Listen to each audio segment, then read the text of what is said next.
अगला practice set number 13 है। पहला प्रश्न है कि किन समितियों ने पंचायती राज व्यवस्था को संवैधानिक दर्जा देने की सिफारिश की है। ऑप्शन यहाँ पर बी सही जवाब होगा, एलम सिंह बी योम पी की थुंगन समिति। तो याद रखिएगा इनका टाइम पीरियड भी कभी कभी आपको क्रोनोलॉजी मिलाने को आ जाता है। तो बलवंत राय मेहता समिति वर्ष 1957 में गठित की गई थी। अशोक मेहता समिति 1977 है और पी के राय समिति पीबी के राय 1985 है, एलम सिंह बी 1986 और पी की थुंगन 1988। नगर पालिका कमेटी का प्रधान कौन कहलाता है। यहाँ पर सही जवाब होगा ऑप्शन सी, अध्यक्ष। नगर पालिका वार्ड में बटा होता है। चुना गया वार्ड सदस्य अपने में से एक को अध्यक्ष चुनता है और एक को उपाध्यक्ष चुनता है, जिसे मेयर एवं उपमेयर कहा जाता है। अगला प्रश्न है, भारतीय संविधान की 11वीं अनुसूची में पंचायतों के लिए कुल कितने विषय निर्धारित किए गए हैं। सही जवाब होगा ऑप्शन सी, 29 विषय। पंचायती राज के लिए अनुच्छेद 243 से ई से लेकर के यानी का से लेकर के आड़ा तक कुल 15 उपखंड में विषय रखे गए हैं और इसके तहत 29 विषय कितने 29 विषय आपको याद रखना है, जिसमें से मुख्यतः कृषि विस्तार, भूमि विकास संरक्षण, पशुपालन, मत्स्य उद्योग, खादी एवं ग्राम राम कुटीर उद्योग, पेयजल ईंधन तथा पासा पशु चर आरा इंडियानी। ठीक है, याद रखिएगा पेयजल ईंधन तथा पशु चारा इत्यादि। निम्नलिखित में से कौन सा अम्लीय धरती पर सफलता से उगाया जा सकता है। ऑप्शन यहाँ पर सी सही जवाब होगा, तरबूज। तरबूज अम्लीय पीएच मान जिसका जो पीएच मान है जो अम्लीय होते हैं, जिसमें कि 7 से कम होता है पीएच मान, और वहीं पर आप क्षार का देखेंगे तो 7 से अधिक हो जाता है, और जो 7 होता है पीएच मान वो न्यूट्रल जैसे कि आपके पानी का होता है। तो थ्योरी के पार्ट घटना चक्र 2022 को एडिशन कवर कीजिए, टू द पॉइंट नोट वाली, वहाँ पर आपको कवर कराया गया है। सफलतापूर्वक उगाया जा सकता है धरती पर तरबूज अम्लीय धरती पर। ठीक है, इसकी जो खेती है, इसकी खेती के लिए जो मिट्टी का पीएच मान होना चाहिए वो 5, 5.5 से लेकर के 7 होना चाहिए।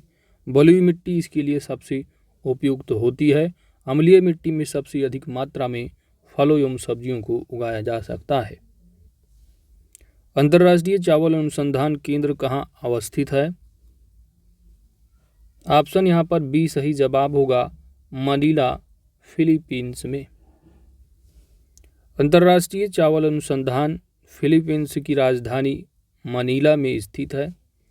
अंतर्राष्ट्रीय चावल अनुसंधान केंद्र की दक्षिण एशिया क्षेत्रीय केंद्र भारत की जो है वाराणसी में, कहाँ पर, वाराणसी में स्थापित किया गया है।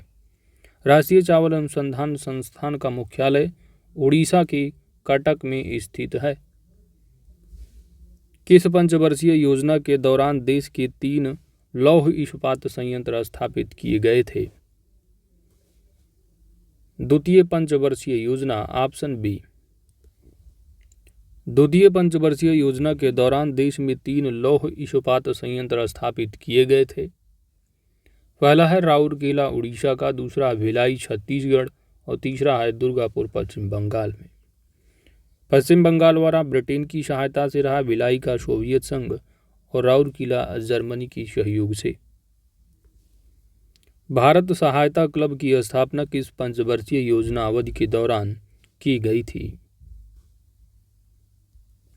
ऑप्शन ए यहाँ सही जवाब होगा, द्वितीय। भारत सहायता क्लब की स्थापना द्वितीय पंचवर्षीय योजना के दौरान हुई थी। प्रथम पंचवर्षीय योजना विकास के लिए किस मॉडल पर आधारित था। Option A Herald Domar model पर। प्रथम पंचवर्षीय योजना की समयावधि 1 अप्रैल 1951 से 31 मार्च 1955 तक था। प्रथम पंचवर्षीय योजना हेराल्ड डोमर मॉडल पर आधारित थी। यह पंचवर्षीय योजना की मुख्य प्राथमिकता कृषि एवं सिंचाई क्षेत्र था।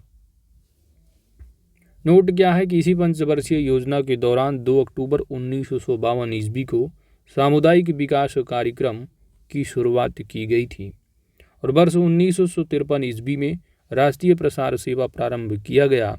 इसी पंचवर्षीय योजना के दौरान भाखड़ा नांगल, दामोदर घाटी एवं हीराकुंड जैसी बहुउद्देशीय परियोजनाएं प्रारंभ की गईं।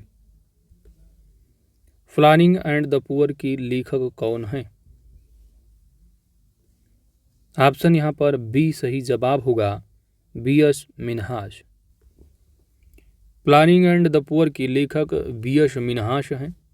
गुन्नार मृडाल अनवरत योजना, J.K. Mehta, Gandhian thought an analytical study note on all in India, economics of growth 1964। तो डेविड रिकार्डो एक ब्रिटिश राजनीतिक अर्थशास्त्री थे और David Ricardo John Stuart Mill तथा कार्ल मार्क्स से प्रभावित थे। इन्होंने मान का श्रम सिद्धांत प्रतिपादित किया। आंवले का सर्वाधिक उत्पादन करने वाला उत्तर प्रदेश का जिला कौन सा है? ऑप्शन यहाँ पर आपका बी सही जवाब होगा, प्रतापगढ़। आंवलों का सर्वाधिक उत्पादन करने वाला जिला प्रतापगढ़ है। आंवला के उत्पादन में उत्तर प्रदेश का स्थान भारत में प्रथम है। आंवला विटामिन सी का सबसे अच्छा स्रोत माना जाता है। प्रदेश को कुल कितने पारिस्थितिकीय क्षेत्रों में बांटा गया है? ऑप्शन यहाँ पर सी सही जवाब होगा, 20। उत्तर प्रदेश को कुल 20 पारिस्थितिकीय क्षेत्रों में बांटा गया है, जबकि 9 शस्य जलवायु क्षेत्र भी हैं। तो 20 पारिस्थितिकीय अगर क्षेत्र पूछा जाता है तो 20 लगाना है, और जलवायु पूछा क्षेत्र जाता है तो शस्य जलवायु 9 होंगे। भारत में उत्तर प्रदेश जिस पैदावार का सबसे बड़ा उत्पादक है वह है ऑप्शन ए खाद्यान्न।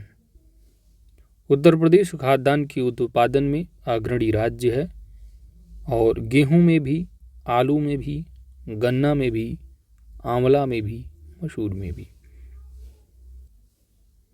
उत्तर प्रदेश का प्रमुख वाणिज्य फसल कौन सी होती है? वाणिज्य फसल पूछा जाए, कॉमर्शियल क्रॉप या कैश क्रॉप, आपको लगाना होगा गन्ना। उत्तर प्रदेश की प्रमुख वाणिज्यिक फसल गन्ना है और गन्ना भारतीय मूल का पौधा है। यह भारत का सर्वाधिक सिंचित फसल है। सोनभद्र जिले को स्पर्श करती है। तो सोनभद्र जिले को 4 राज्यों की सीमाएं स्पर्श करती हैं। Option C. कौन कौन से राज्य हैं? तो झारखंड, छत्तीसगढ़, बिहार और मध्य प्रदेश। और यदि पूछा जाता है सबसे लंबी स्थलीय सीमा किसके साथ बनाता है तो मध्य प्रदेश होगा। बुद्ध ने अपने जीवन की अंतिम वर्षा ऋतु कहाँ पर बिताई थी? ऑप्शन यहाँ पर बी सही जवाब होगा, वैशाली में। महात्मा बुद्ध ने जीवन का अंतिम उपदेश वैशाली में दिया था। वैशाली बिहार का एक जिला है जो 12 अक्टूबर 1972 ईस्वी को मुजफ्फरपुर से अलग होकर एक नया जिला बना है। 6वीं शताब्दी ईसा पूर्व वैशाली वज्र संघ की राजधानी हुआ करती थी और विश्व का सबसे पहला गणतांत्रिक राज्य वज्र में स्थापित हुआ था। वज्र महासंघ का महान शासक जो रहे हैं वह चेटक थे। उत्तर प्रदेश में जैन एवं बौद्ध धर्म दोनों का प्रसिद्ध तीर्थ कौन सा है? ऑप्शन यहाँ पर ए सही जवाब होगा, कौशाम्बी। कौशाम्बी भारतीय राज्य उत्तर प्रदेश का एक जिला है। कौशाम्बी बुद्ध काल की परम प्रसिद्ध नगरी जो वत्स देश की राजधानी थी। यह नगरी यमुना और गंगा नदी के बीच में बसी हुई है। यहाँ स्थित प्रमुख पर्यटन स्थलों में शीतला मंदिर, दुर्गा देवी मंदिर, प्रभावगिरी और राम मंदिर विशेष रूप से प्रसिद्ध है। इलाहाबाद के दक्षिण पश्चिम से 63 किलोमीटर की दूरी पर कौशाम्बी को पहले कौशाम के नाम से जाना जाता था। यह बौद्ध व जैन दोनों का जो है पुराना केंद्र है और माना जाता है कि बुद्ध छठे एवं 9वें वर्ष यहाँ घूमने के लिए आए थे। और जिले का जो मुख्यालय है कौशाम्बी वह है बंझनपुर। गोकुल ग्राम योजना निम्नलिखित में से किस राज्य से संबंधित है? ऑप्शन यहाँ पर सी सही जवाब होगा गुजरात। वर्ष 1995-96 में गोकुल ग्राम योजना गुजरात राज्य सरकार द्वारा प्रारंभ की गई थी। इस योजना का मुख्य उद्देश्य 5 वर्ष के भीतर 1995 से 2000 तक यानी 5 वर्ष के भीतर गुजरात के सभी गांवों को मूलभूत आधारभूत संरचना तथा बेहतर परिवेश उपलब्ध कराना है। इसी योजना के तहत देश में दूसरी श्वेत क्रांति लाने के लिए नरेंद्र मोदी सरकार ने 28 जुलाई 2014 को राष्ट्रीय गोकुल मिशन की शुरुआत की है। राष्ट्रीय गोकुल मिशन योजना का मुख्य उद्देश्य देशी नस्ल के दुधारू पशुओं को बढ़ावा देकर दुग्ध उत्पादन को बढ़ाना तथा पशुओं में होने वाली बीमारियों पर लगाम लगाना है। श्वेत क्रांति के जनक वर्गीज कुरियन हैं। स्वर्ण जयंती ग्राम स्वरोजगार योजना का आरंभ कब हुआ था? वर्ष होगा 1999 अप्रैल। स्वर्ण जयंती स्वरोजगार योजना स्वर्ण जयंती ग्राम स्वरोजगार योजना 1 अप्रैल 1999 ईस्वी में प्रारंभ हुई थी। स्वर्ण जयंती ग्राम स्वरोजगार योजना गांव में रहने वाले गरीबों के लिए स्वरोजगार की अकेली योजना थी। इस योजना के अंतर्गत निम्नलिखित 6 योजनाओं का विलय कर लिया गया है। कौन कौन सी योजनाएं हैं? तो समन्वित ग्राम विकास कार्यक्रम, स्वरोजगार के लिए ग्रामीण युवाओं का प्रशिक्षण कार्यक्रम, ग्रामीण क्षेत्र में महिला एवं बाल विकास कार्यक्रम, ग्रामीण दस्तकारों को उन्नत औजारों की किट की आपूर्ति का कार्यक्रम, प्लस गंगा कल्याण कार्यक्रम और 10 लाख कुआं योजना कार्यक्रम को मर्ज कर दिया गया है। इस योजना के तहत इस योजना का मुख्य उद्देश्य ग्रामीण क्षेत्रों में भारी संख्या में सूक्ष्म उद्योगों की स्थापना करना था। तो ध्यान देने वाली बात है कि 2011 ईस्वी में इस योजना का नाम बदलकर राष्ट्रीय ग्रामीण आजीविका मिशन कर दिया गया है। बंधुआ मजदूरी पर रोक अधिनियम कब पास हुआ है? वर्ष 1976 ईस्वी में। बंधुआ मजदूरी रोक अधिनियम संसद द्वारा 1976 ईस्वी में पारित किया गया। बंधुआ मजदूरी संविधान की अनुच्छेद 23 के अंतर्गत आता है। अनुच्छेद 23 के अंतर्गत मानव के साथ दुर्व्यवहार एवं बलात्श्रम का प्रतिषेध करता है और इस अधिनियम के तहत 6 माह का कारावास, 20,000 रुपये मानहानि या दोनों का प्रावधान किया गया है। भारत में छिपी हुई बेरोजगारी के मुख्य लक्षण मुख्यतया किस सेक्टर से संबंधित है? छिपी हुई बेरोजगारी। ऑप्शन यहाँ पर आपका सी सही जवाब होगा प्राथमिक क्षेत्र का। भारत में छिपी हुई बेरोजगारी मुख्यतया प्राथमिक क्षेत्र में देखने को मिलती है। छिपी हुई बेरोजगारी को प्रच्छन्न बेरोजगारी के नाम से भी जाना जाता है। प्राथमिक क्षेत्र के अंतर्गत कृषि हो गया, वानिकी, मछली पकड़ना और खनन आदि शामिल हैं। जबकि द्वितीय सेक्टर में आप देखते हैं मैन्युफैक्चरिंग विनिर्माण का है और तृतीय जो सेक्टर होता है वो सर्विस सेक्टर से संबंधित होता है। स्वच्छ भारत मिशन ग्रामीण को भारत में कब प्रारंभ किया गया है? ऑप्शन यहाँ पर आपका बी सही जवाब होगा अक्टूबर 2014 में। स्वच्छ भारत मिशन की शुरुआत 2 अक्टूबर 2014 को किया गया। इसकी शुरुआत दिल्ली के राजघाट से किया गया और इस योजना का मुख्य उद्देश्य ग्रामीण परिवारों को शौचालय की सुविधा प्रदान करना है। इस योजना का प्रतीक चिन्ह गांधी जी के चश्मे के अंदर स्वच्छ और भारत है। इसका स्लोगन है एक कदम स्वच्छता की ओर है। अमीर खुसरो का जन्म कहाँ पर हुआ था? यहाँ पर सही जवाब होगा ऑप्शन ए कासगंज। अमीर खुसरो का जन्म सन 1253 ईस्वी में एटा, जो कि वर्तमान में कासगंज, उत्तर प्रदेश की पटियाली नामक कस्बे में गंगा के किनारे हुआ था। वह मध्य एशिया की लाचन जाति के तुर्क सैफुद्दीन के पुत्र थे। लाचन जाति के तुर्क चंगेज खां के आक्रमणों से पीड़ित होकर बलबन के राज्यकाल में शरणार्थी के रूप में भारत में आकर बसे थे। अगला प्रश्न है, सूची 1 को सूची 2 से सम्मिलित करना है। कनक भवन कहाँ पर है? तो ये अयोध्या धाम होगा। और कामादगिरी पर्वत जानते हैं, यह आपका चित्रकूट में पड़ेगा। और कारेंजर दुर्ग, यहाँ पर जो मेला भी लगता है, और देवा शरीफ का भी मेला होता है, तो बाराबंकी में होगा। तो यहाँ पर आप मिलाएंगे तो 1 होगा। 1 केवल एक में ही, यदि आपने 100% आपने मिला लिया तो आपको मिलाने की कोई ज़रूरत नहीं पड़ेगी। बाकी आप यहाँ पर देख सकते हैं, ऑप्शन बी सही जवाब होगा। अगला प्रश्न है कि वन रिपोर्ट कितने वर्ष के अंतराल में जारी की जाती है? ऑप्शन ए ले लो आप, 3 वर्ष। ऑप्शन बी 2 वर्ष। ऑप्शन सी 5 वर्ष। ऑप्शन डी 4 वर्ष। तो वन स्थित रिपोर्ट है दोस्त, वह हर दूसरे साल जारी की जाती है। 1987 ईस्वी से भारतीय वन सर्वेक्षण द्वारा द्विवार्षिक आधार पर वन रिपोर्ट प्रकाशित किया जा रहा है। 2019 का वन रिपोर्ट इसी श्रेणी की 16वीं रिपोर्ट है।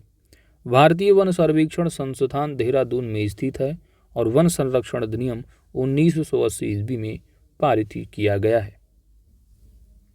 भारत की पहली चीनी मिल कहाँ स्थापित की गई है? भारत की, यह उत्तर प्रदेश का है, डिस्ट्रिक्ट देवरिया। ऑप्शन यहाँ पर ही सही जवाब हो जाएगा। गन्ने की अच्छी पैदावार को देखते हुए अंग्रेजों ने वर्ष 1903 ईस्वी में प्रतापपुर देवरिया में भारत की पहली चीनी मिल स्थापित की और जल्द ही 50 से अधिक चीनी मिलें स्थापित हो गईं। इन पर नियंत्रण व विकास के लिए 1935 ईस्वी में गन्ना विभाग का भी गठन किया गया। तो दोस्तों, जैसा कि जानते हैं, प्रत्येक सेट के बाद आपको एक स्पेशल नोट दिया होता है। यहाँ पर प्रमुख अनुसंधान संस्थान दे रखे हैं उत्तर प्रदेश के, तो यहाँ पर आप स्क्रीनशॉट इसका ले सकते हैं और बढ़ते हैं अगले सेट की ओर। अगला सेट नंबर आपका होगा 14। पहला प्रश्न है कि उत्तर प्रदेश में कौन सा जिला गन्ने के उत्पादन में प्रथम स्थान पर है? ऑप्शन यहाँ पर बी सही जवाब होगा, मुजफ्फरनगर। उत्तर प्रदेश का मुजफ्फरनगर जिला गन्ने के उत्पादन में प्रथम स्थान पर है। गन्ना भारतीय मूल का पौधा है। गन्ना उष्णकटिबंधीय जलवायु की फसल है और इसके लिए दोमट एवं कॉप मृदा उत्तम होती है। विश्व में गन्ना उत्पादक में देखेंगे तो ब्राजील नंबर 1 है, भारत है, फिर चाइना है। गन्ना उत्पादक राज्य में देखेंगे तो उत्तर प्रदेश का स्थान पहला है। राज्य सरकार की संबंध में स्थानीय सरकार इसका प्रयोग करती है। ऑप्शन डी प्रत्यायोजित प्राधिकार। राज्य विधानमंडल पंचायतों को आवश्यकता अनुसार ऐसी शक्तियां एवं अधिकार दे सकता है जिससे कि वह स्वशासन संस्थाओं के रूप में कार्य करने में सक्षम हो। संविधान की 11वीं अनुसूची में पंचायतों के कानून क्षेत्र के साथ 29 प्रत्यायोजित प्राधिकार विषय वस्तु समाहित हैं। कितने? 29। भारत में पंचायती राज व्यवस्था सर्वप्रथम राजस्थान और कहाँ प्रारंभ की गई थी? Option A Andhra Pradesh. पंचायती राज का प्रारंभ पंडित जवाहरलाल नेहरू के द्वारा 2 अक्टूबर 1959 ईस्वी को राजस्थान के नागौर जिला में प्रारंभ किया गया और समूचे राज्य में पहली बार आंध्र प्रदेश में वर्ष 1959 ईस्वी में इसे लागू किया गया। पंचायत स्तर पर राज्य सरकार का प्रतिनिधित्व कौन करता है? ऑप्शन ए यहाँ सही जवाब होगा ग्राम सेवक। ग्राम सेवक ग्राम स्तर पर राज्य सरकार का प्रतिनिधित्व करता है, जो मुखिया का सचिव होता है, जबकि अन्य तीनों निर्वाचित होती है। ये ग्राम समाज जो 2022 एडिशन घटना चक्र का कराया गया है उसको आप कवर कीजिएगा। वहाँ पर आपको बताया गया है कि पंचायती राज व्यवस्था में आप देखेंगे 3 स्तर बताए गए हैं बलवंत राय मेहता समिति के अकॉर्डिंग, जो कि लगभग पूरे भारत में लागू है। तो ग्राम स्तर पर आप देखें तो यहाँ पर ग्राम पंचायत होता है। ग्राम पंचायत, उसके बाद दूसरा जो स्तर है वो पंचायत समिति, जिसको कि ब्लॉक के नाम से भी जाना जाता है। तो ये पंचायत समिति है दूसरे स्तर पर। और तीसरा जो जिला लेवल पर होता है उसको कहा जाता है जिला परिषद। तो ग्राम स्तर पर जो ग्राम सेवक बताया जा रहा है, जिसको कि आप BDO भी नाम से जानते हैं, यानी village development officer, that is ग्राम विकास अधिकारी। तो गांव का सचिव होता है और निर्वाचित जो होता है वहाँ पर जानते हैं ग्राम प्रधान होता है। और पंचायत लेवल जो पंचायत यानी कि जो पंचायत समिति है ब्लॉक लेवल पर, यहाँ जो सरकार का प्रतिनिधित्व करने वाले होते हैं वो होते हैं BDO, ठीक है, block development officer, that is खंड विकास अधिकारी हैं। और इसके बाद जिला लेवल पर आप देखेंगे तो CDO होते हैं, यानी चीफ डेवलपमेंट ऑफिसर, मुख्य विकास अधिकारी या PRO होते हैं पंचायती राज अधिकारी।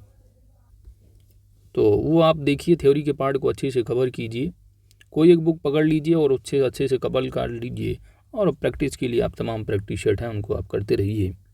तो घटना चक्र से करना चाहें तो आप कर सकते हैं कवर, चैनल पर आपको प्लेलिस्ट मिल जाएगी घटना चक्र 2022 एडिशन को, जिसमें कि 16 चैप्टर कवर किए गए हैं। तो इनको याद रखिएगा। ग्राम स्तर पर BDO होते हैं, यानी ग्राम विकास अधिकारी, फिर खंड विकास अधिकारी, और इसके बाद जिला लेवल पर जो होते हैं मुख्य विकास अधिकारी, ये पंचायती राज अधिकारी होते हैं। और आप जानते हैं जब ग्राम पंचायत का इलेक्शन होता है तो उस समय ग्राम प्रधान का इलेक्शन होता है, साथ ही साथ ग्राम पंचायत सदस्य का इलेक्शन होता है, जिसमें गांव जो होता है उसमें कई वार्डों में बटा होता है। तो कई वार्डों में बटा होता है, इसमें जो इतने एरिया में जो खड़े होते हैं लोग यहाँ पर इलेक्शन में, उनका वार्ड बटा होता है, उसी में जो चुन करके आते हैं उनको ग्राम पंचायत सदस्य बोला जाता है। और पूरे गांव के जो वोट लोग करते हैं वो ग्राम प्रधान को करते हैं, तमाम प्रत्याशी होते हैं। तो उस पूरे गांव का एक प्रधान होता है, वो मेंबर होते हैं। और साथ ही साथ एक होता है ग्राम पंचायत इलेक्शन के साथ BDC का चुनाव भी होता है। तो BDC यानी कि ब्लॉक डेवलपमेंट कमेटी मेंबर, ये ग्राम पंचायत जो इनको आप बोला जाता है क्षेत्र पंचायत सदस्य। तो इन्हीं क्षेत्र पंचायत सदस्य में से जो BDC होते हैं, तमाम BDC जो होते हैं ब्लॉक लेवल पर, उन्हीं में से एक या कई BDC जो है वो अपना चुनाव ब्लॉक प्रमुखी के लिए इलेक्शन में प्रत्याशी बनते हैं, और इन्हीं BDC मेंबर्स के द्वारा इन्हीं में से कोई एक को चुन लिया जाता है। तो यहाँ पंचायत लेवल पर यहाँ का प्रतिनिधित्व करते हैं, पॉलिटिकली देखेंगे आप जो ब्लॉक प्रमुख। और जिला लेवल पर जो होते हैं जिला पंचायत अध्यक्ष, तो जिला पंचायत अध्यक्ष भी इनडायरेक्टली चुने जाते हैं। इनडायरेक्टली किनके द्वारा? तो डायरेक्ट चुनाव जो होता है ग्राम प्रधान इलेक्शन के साथ होता है जिला पंचायत सदस्य का। तो जिला पंचायत सदस्य को चुनने वाली जो होती है वो डायरेक्ट जनता होती है। BDC को भी डायरेक्ट यानी प्रत्यक्ष रूप से चुनती है, और प्रधान को भी प्रत्यक्ष रूप से चुना जाता है। तो इन्हीं जिला पंचायत सदस्यों में से कोई एक सदस्य जो है वो चुन लिया जाता है, जिसको जिला पंचायत अध्यक्ष कहा जाता है। तो ये चीज़ें रही हैं, वही यहाँ पर चीज़ें बताई गई हैं। तो इन सब चीज़ों को, थ्योरी के पार्ट को अच्छे से कवर कीजिए दोस्त। आगे बढ़ते हैं। भारत में अनवरत योजना किस वर्ष कार्यशील थी? वर्ष होगा 1978-79। Option B. भारत में अनवरत योजना की समयावधि 1978 से 1979 तक थी। इसका प्रतिपादक गुन्नार मेंडल को माना जाता है, गुन्नार मिर्डल ने प्रसिद्ध पुस्तक आसियान ड्रामा में विकासशील देशों हेतु अनवरत योजना का प्रतिपादन किया है। ध्यान रहे, हाल ही में नेपाल एवं बांग्लादेश को विकासशील देशों में सूची में रखा गया है। वर्ष 1944 में कुछ अर्थशास्त्रियों एवं उद्योगपतियों ने एक योजना का प्रारूप प्रस्तुत किया था और इस योजना का नाम क्या था? Option A, Bombay plan. 1944 में मुंबई के प्रमुख उद्योगपतियों द्वारा मुंबई प्लान की पेशकश की गई थी, जो आने वाले 15 वर्षों के लिए थी। बॉम्बे प्लान JRD टाटा, घनश्याम दास बिरला, प्रोतोस्तम दास आदि। गांधीवादी योजना 1944 श्री नारायण। जन योजना के देखो तो 1945 MN रॉय। सर्वोदय योजना है 1945 की और जयप्रकाश नारायण रहे। प्रथम पंचवर्षीय योजना में किस क्षेत्र को प्रमुखता दी गई थी? ऑप्शन बी, कृषि क्षेत्र को। प्रथम पंचवर्षीय योजना की समयावधि 1 अप्रैल 1951 से 31 मार्च 1955 तक था। प्रथम पंचवर्षीय योजना मॉडल जरूर याद रखिए, पूछ लिया भी जाता है, तो हेराल्ड डोमर मॉडल पर जो है आधारित थी और यह पंचवर्षीय योजना की मुख्य प्राथमिकता कृषि एवं सिंचाई क्षेत्र रहा है। नोट क्या रहा है कि इसी पंचवर्षीय योजना के दौरान यानी पहली पंचवर्षीय योजना के दौरान 2 अक्टूबर 1952 ईस्वी को सामुदायिक विकास कार्यक्रम की शुरुआत की गई और 1953 ईस्वी में राष्ट्रीय प्रसार सेवा प्रारंभ किया गया। इसी पंचवर्षीय योजना के दौरान भाखड़ा नांगल, दामोदर घाटी एवं हीराकुंड जैसी बहुउद्देशीय परियोजनाएं प्रारंभ की गईं। भारत का आर्थिक सर्वेक्षण प्रत्येक वर्ष किस संस्था के द्वारा प्रकाशित किया जाता है? आर्थिक सर्वेक्षण। यहां पर आपका सही जवाब बनेगा ऑप्शन सी, भारत सरकार की वित्त मंत्रालय के द्वारा। भारत की आर्थिक सर्वेक्षण का प्रकाशन प्रत्येक वर्ष भारत सरकार की वित्त मंत्रालय की आर्थिक विभाग द्वारा किया जाता है। आर्थिक सर्वेक्षण में पिछले वित्तीय वर्ष की विकास की प्रवृत्ति, योजनाओं एवं उनकी संभावित परिणामों की विवरण के साथ ही अर्थव्यवस्था के पूर्वानुमानों एवं नीतिगत स्तर की चुनौतियों से संबंधित विस्तृत सूचनाएं सम्मिलित रहती हैं। प्रदेश की तराई क्षेत्र विशेषकर सिद्धार्थ नगर में उगाए जाने वाली सुगंधित चावल की किस्म कौन सी है? तो करंट अपडेट अगर होंगी तो आपको मालूम होगा कि काला नमक चावल महोत्सव सिद्धार्थ नगर में मनाया गया था, तो ऑप्शन यहाँ पर आपका डी सही जवाब हो जाएगा। काला नमक चावल एक प्रकार का सुगंधित और मुलायम चावल है एवं इसके विशेष गुणों के कारण इस चावल की एक अनोखी पहचान है। जिले में विभिन्न जगहों पर इस चावल का उत्पादन किया जाता है। सिद्धार्थ नगर में वर्तमान समय में कुल 45 चावल उद्योग की इकाइयां संचालित की जा रही हैं। यहाँ पर विभिन्न इकाइयों में प्रसंस्कृत होने वाला चावल उत्तर प्रदेश के विभिन्न जिलों में एवं राष्ट्रीय स्तर के बाजार में निर्यात किया जाता है। उत्तर प्रदेश में खरीफ की बुआई कब होती है? खरीफ की फसल की बुआई जो होती है वह होगी जून जुलाई के दौरान, ऑप्शन सी। अगला प्रश्न है कि निम्न में से उत्तर प्रदेश की किस फसल का सबसे बड़ा उत्पादक नहीं है? तो उत्तर प्रदेश जो फसल उत्पादक, देखिए आलू में भी नंबर 1 है, गन्ना में भी है, गेहूं में है, लेकिन चावल में जानते हैं पश्चिम बंगाल होता है, इसलिए ऑप्शन यहाँ पर बी सही जवाब होगा। पश्चिम बंगाल भारत में चावल का सबसे बड़ा उत्पादक है।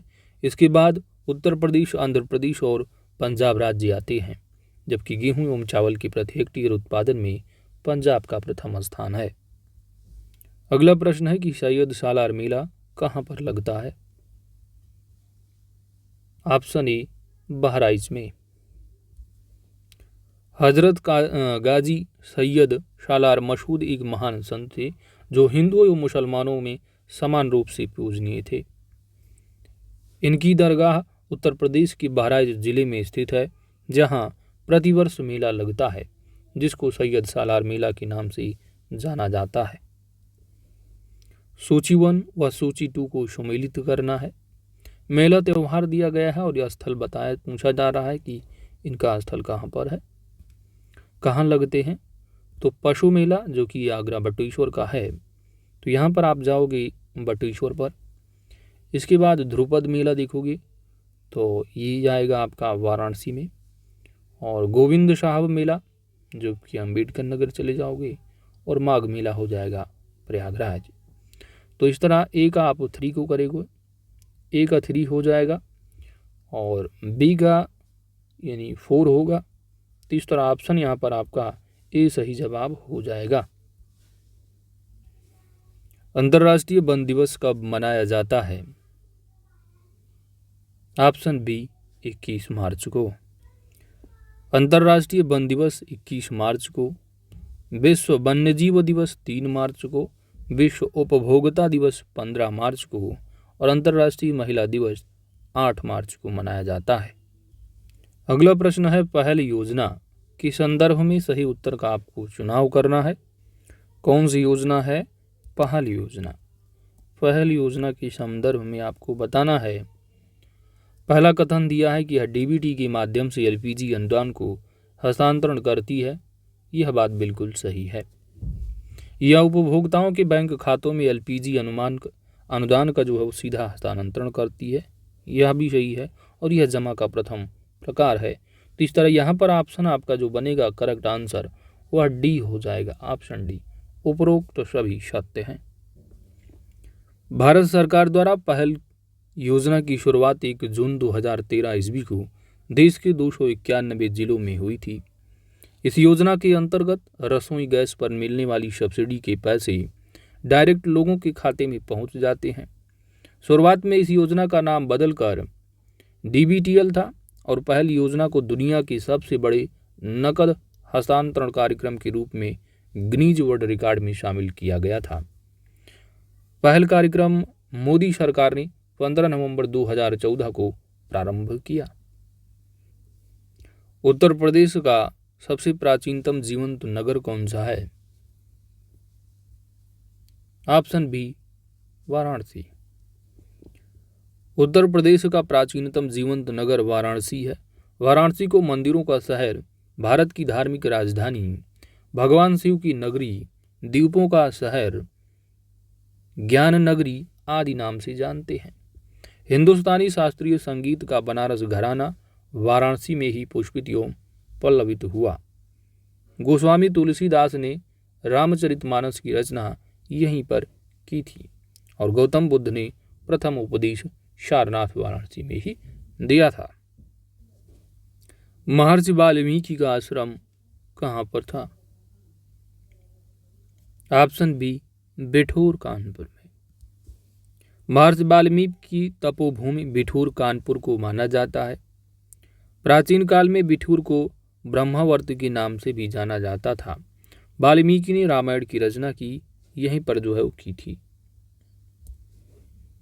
भारत में गरीबी को परिभाषित किया जाता है। ऑप्शन सी कैलोरी प्राप्ति से। भारत में गरीबी को कैलोरी प्राप्ति से परिभाषित किया गया है। ग्रामीण क्षेत्रों के लिए 2400 किलो कैलोरी ऊर्जा तथा शहरी क्षेत्र के लिए 2100 किलो कैलोरी ऊर्जा निर्धारित किया गया है। तेंदुलकर समिति के अनुसार ग्रामीण क्षेत्रों में 27 रुपये प्रतिदिन तथा शहरी क्षेत्रों में 33 रुपये प्रतिदिन। रंगराजन समिति द्वारा ग्रामीण क्षेत्रों में 32 रुपये प्रतिदिन तथा शहरी क्षेत्रों में 47 रुपये प्रतिदिन निर्धारित किया गया है। कापार्ट एक स्वायत्त संस्था है जो निम्नांकित के अधीन कार्य करती है। तो कापार्ट जो संस्था है यह ग्रामीण विकास मंत्रालय के अधीन कार्य करती है। ऑप्शन बी सही जवाब होगा। कापार्ट का गठन, तो कापार्ट का फुल फॉर्म है council for advancement of people's action and rural technology. इसका गठन 1 सितंबर 1986 ईस्वी को किया गया। कापार्ट का जो मुख्यालय है वह नई दिल्ली में है और इसका मुख्य उद्देश्य ग्रामीण समृद्धि के लिए परियोजनाओं के एग्जीक्यूशन में स्वैच्छिक कार्य को प्रोत्साहन देना और उसमें मदद करना है।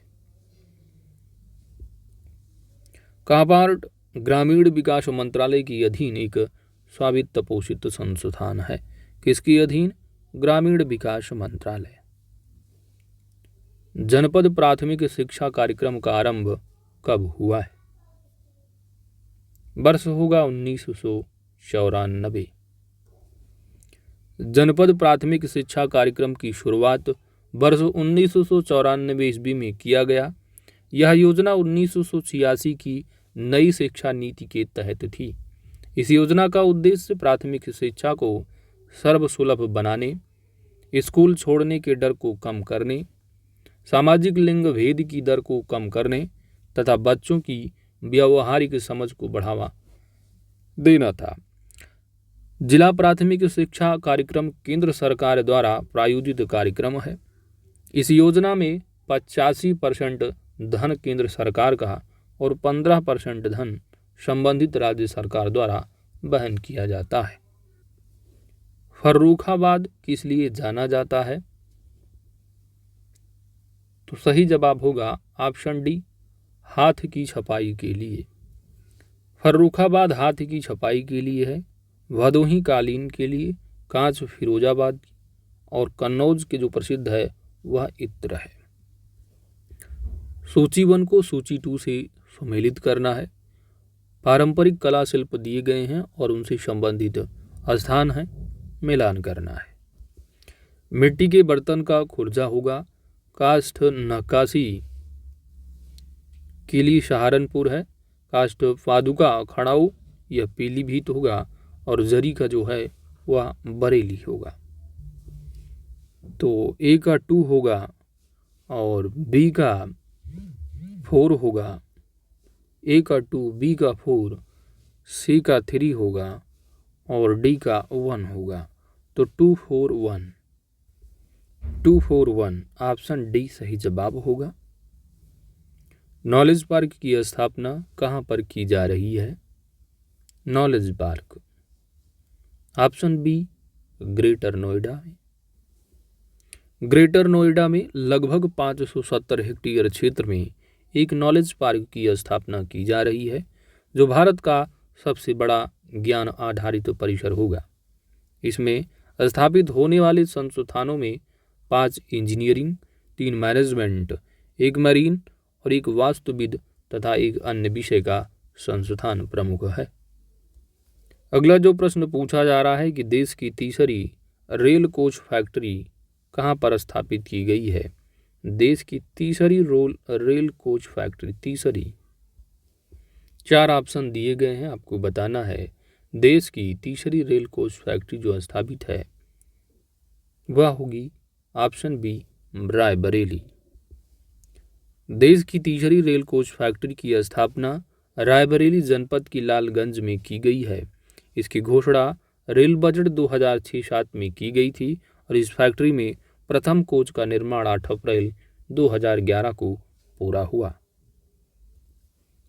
अगला प्रश्न है, निम्न में से कौन सुमेलित नहीं है?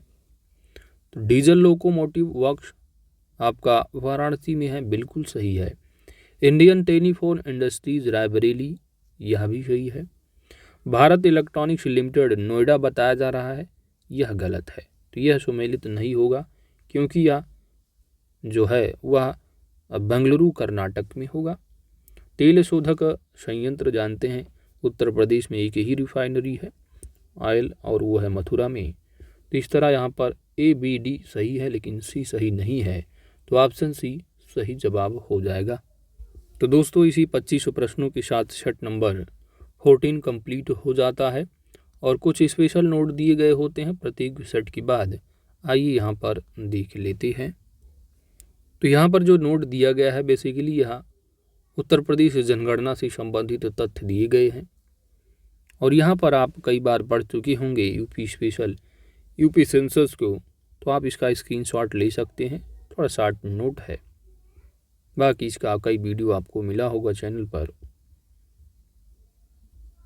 और इसी के साथ आपका प्रैक्टिस सेट नंबर 13-14 तक कंप्लीट हो जाता है।